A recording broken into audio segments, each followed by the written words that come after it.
دعاؤں سے وہ کام بنتے ہیں جو نہ پیسے سے بنتے ہیں نہ مجاہدے سے بنتے ہیں۔ مجھے پتہ نہیں کہ اللہ نے یہ سارا نظام میرے ساتھ کیوں چلایا، کیسے چلایا۔ تم واپس آئے تو دونوں مائیاں عرب والی کی تھی، سوئی پڑی تھی۔ میں نے کہا اماں جی اٹھو، تھوڑا گھر ویکھ آیا، تم لے جانا۔ تم میں سے ایک دم وے بیٹا تینوں رب اپنے سونے دیا زیارتاں کرائی رکھے۔ میں نے بیگم سے کہا بیگم یہ دعا قبول ہو گئی۔ 90 سے لے کر آج تک بلا ناغہ میرے رب نے مجھے اپنے گھر بلایا، لہذا میں اس کے سامنے ایسے منہ کر کے کھڑا ہو گیا۔ وہ ایسے دعا مانگ رہا تھا، مانگتے اس نے جب اوپر نظر اٹھائی تو مجھے دیکھا تو اس نے ایسے بھی نہیں کیا، اتنے ہی ہاتھ چھڑے دوڑ کے میرے پاس آیا، کہنے لگا مولانا تمہیں پتہ میں کی دعا کر رہا سی؟ میں کہا میں کوئی نجومیہ جو انہوں پتہ لگے ہوئے۔ کہنے لگا میں یہ دعا کر رہا، یا اللہ مولی طارق جمیل کو اماں کی دعا لگی ہوئی ہے، وہ ضرور آیا ہوگا حج پر، وہ جہاں بھی ہے مجھے ملا دیا۔ کہ یہ میرے الفاظ ختم ہوئے تو سامنے کھڑا تھا۔ دعاؤں سے وہ کام بنتے ہیں جو نہ پیسے سے بنتے ہیں نہ مجاہدے سے بنتے ہیں۔ مجھے پتہ نہیں کہ اللہ نے یہ سارا نظام میرے ساتھ کیوں چلایا، کیسے چلایا۔ یہ ایک واقعہ کی طرف میرا ذہن جاتا تھا۔ سردی شدید تھی اور ریمنڈ سنسان ہو رہا تھا۔ باہر بازار میں 2 ہوٹل تھے، ایک چائے کی دکان تھی۔ میں برآمدے میں کھڑا تھا تو میرے استاد صاحب رحمۃ اللہ علیہ مولانا عبدالرحمان، انہوں نے کروٹ بدلی کیا۔ ان کے قریب دوسرے استاد لیٹے ہوئے تھے، مولوی احمد بٹلہ صاحب۔ کہنے کہ مولانا کیا ہوا؟ کہنے کہ سر میں بہت درد تھا۔ بس یہ سننا تھا کہ میں اوپر گیلری میں میرا بستر تھا اور وہ اتنی سختی تھی گورنمنٹ میں کہ یہ جو گھڑی باندھنا بھی وہ کیا تھا، خلاف قانون تھا، اور تھرمس رکھنا بھی خلاف قانون تھا۔ مجاہدہ ٹھنڈی چاہ پیو۔ تو 2 لڑکوں نے تھرموس چوری رکھا ہوا تھا، وہ میں ایک کو میں نے جا اٹھایا، میں نے کوئی تھرموس کتنے؟ کہتا وہ پڑا ہوا ہے، وہ پڑا۔ تو میں نے اس سے اٹھایا، بغل میں ڈالا اور میں نے بازار کی دوڑ لگا دی۔ 10 بج رہے تھے اور 10 بجے سنوٹا 250-300 کا تو مجمع ہوتا تھا ریمنڈ۔ میں کہا یا اللہ کوئی دکان کھلی ہو، یا اللہ کوئی دکان کھلی ہو۔ تو میں ننگے پاؤں، دسمبر کا مہینہ تھا، میں ننگے پاؤں دوڑا اور میں نے دیکھا تو وہ چائے کی دکان کا دروازہ بند تھا اور روشنی آ رہی تھی۔ میں نے کہا یہ لگتا کھلی ہوئی ہے، تو میں نے اس کے کواڑ ایسے کیے تو وہ کھل گیا۔ تو آگے وہ دکان والا، اس کا نام تھا انور ملتانی رحمۃ اللہ۔ یہ میں آپ کو بتا رہا ہوں 74 کی بات۔ تو وہ بیٹھا ہوا تھا، میں نے کہا بھائی انور چائے بنانی ہے۔ کہا بھائی میں تو بھائی میں تو تھکا ہوا ہوں، یہ دودھ پڑا ہے خود ہی بنا دے۔ تو میں نے کہا چولہا کا، یہ چولہا بھی پڑا ہے۔ تو میں نے وہ ہوتے تھے ہوا بھرنے والے چولہے، اس سے میں نے دودھ گرم کیا، پتی ڈالی، چائے بنا۔ چائے کی دکان پہ سر درد کی گولی کا کیا کام ہے؟ میں نے کہا بھائی انور کوئی سر درد کی گولی ہے؟ ارے بھائی وہاں دیکھ لے شاید پڑی ہو کوئی، وہ کھڑکی سی تھی۔ جب میں نے وہاں دیکھا تو ایک گولی ساری ڈان ہوتی تھی، وہ وہاں پڑی ہوئی تھی اور اس پر مٹی جمی ہوئی تھی۔ جب اللہ کچھ دینا چاہتا ہے، میں نے وہ گولی اٹھائی، وہ پھر دوڑ لگائی ننگے پاؤں اور مولانا رحمہ اللہ فوت ہو گئے، سر پر رضائی لے کے لیٹے ہوئے تھے، تو میں نے ایسے پاؤں دبائے تو انہوں نے رضائی اٹھا کر ہاں کیا بات ہے؟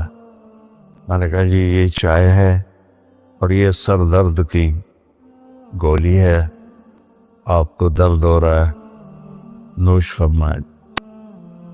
تو ان کے ہونٹ ہلے، میں نے نہیں سنا، دعا دی انہوں نے مجھے۔ کیا دعا دی؟ وہ خود فرماتے تھے کہ طارق جمیل کی قبولیت میری دعا سے ہے، اور ایک میرے ساتھی تھے مولوی خورشید کی قبولیت میرے ڈنڈوں کی وجہ سے، اس کی پٹائی بہت کی تھی انہوں نے، تو میرے بارے میں فرماتے تھے کہ یہ میری دعا کا اللہ نے اس کو سلا دیا ہے۔ تو انہوں نے بے ساختہ مجھے دعا دی، وہ میں نے سنی نہیں، چائے پلائی، گولی کھلائی، اللہ نے کیا سے کیا کرتے۔ میں اپنی بیگم پھوپھی رحمۃ اللہ علیہ، والدہ رحمۃ اللہ علیہ کے ساتھ حج پہ گیا۔ ان کو لے کر میں باہر نکلا تو دو بوڑھی عورتیں بیٹھی تھیں۔ میں کہ اماں جی کیوں بیٹھی ہو؟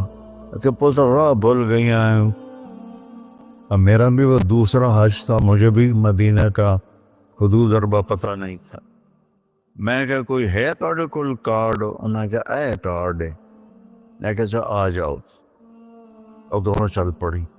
مجھے ایک عرب ساتھی نے پورا گھر دے دیا ہوا تھا۔ جو دروازے پر پہنچے تھے ایک اور کھانے لگی، نہیں میں نہیں جانتی، وہ کرنے کے دیکھے نا شور شریف لگتا ہے، کوئی ایڈی وڈی گل، آ جا آ جا۔ وہ دہا کو لے کے میں نے اپنی بیگم سے کہا کہ ان کو کھانا کھلاؤ، اور وہ کارڈ لے کر میں اپنے ایک دوست کے پاس گیا، وہ جو جس کا گھر تھا۔ میں نے کہا اٹھو دکان سے اور یہ پتہ تلاش کروا۔ تو ہم دونوں گاڑی میں بیٹھے اور گھومتے گھومتے گھومتے کوئی آدھے گھنٹے کے بعد ہم نے وہ بلڈنگ تلاش کر لی۔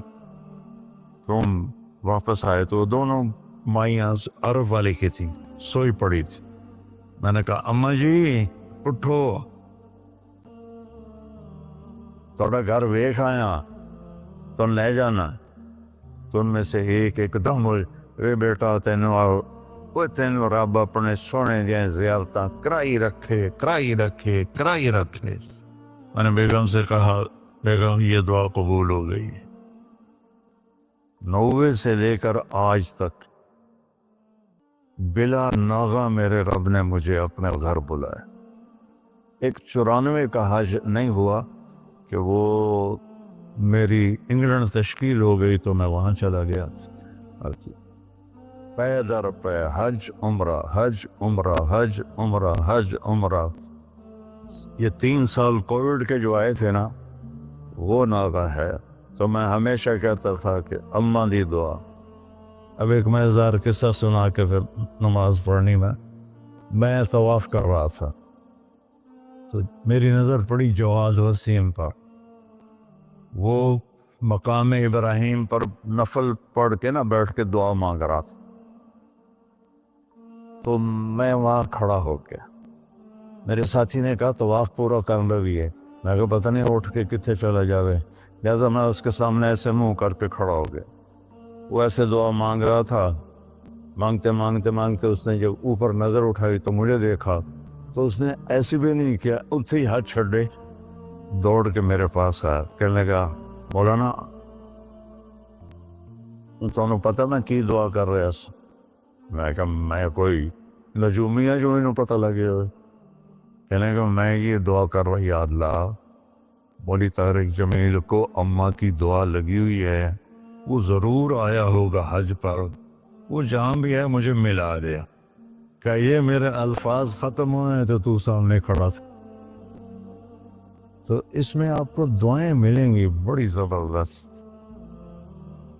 اللہ اپنے فرائض پورے کرو، نماز میں ناغہ نہ ہو، کسی کے لیے دل میں نفرت نہ رکھو، آپس میں اگر صحیح چلنا ہے تو ایک دوسرے کی غیبت نہ کرو، برائی نہ کرو، تو پھر انشاءاللہ نسلوں تک اللہ ہمارا یہ کام چلے گا۔ میں روزانہ مانگتا ہوں یا اللہ اس کو صدیوں پر لے جا، یہ نہیں کہ میں چلا جاؤں تو کام ختم ہو جائے، یا اللہ اس کو صدیوں پر لے جا، تیرے لیے کیا مشکل۔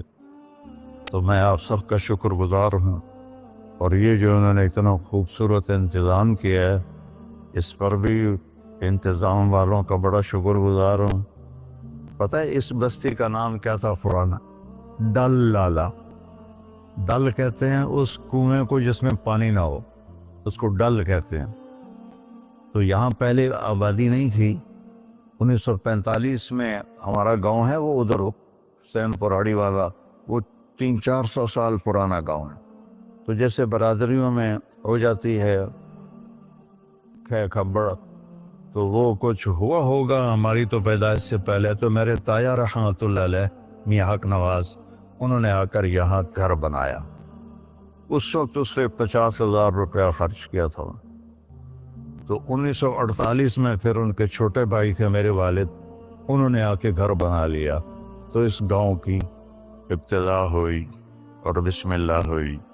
تو اللہ تعالیٰ اسے آباد رکھے، اس چھوٹے سے گاؤں سے اس میں یہ رونقیں لگی رہیں۔ آپ کے تعاون کا، ان مستورات کا، ان بچیوں کا، آپ کا سب کا انتہائی شکر گزار ہوں۔ آپ اپنے اس کو جاری رکھیں۔ میں اجازت چاہتا ہوں کیونکہ مجھے فیصل آباد نکلنا ہے۔ اللہ بہت برکت دے، آپ سب کو قبول فرمائے۔ السلام علیکم۔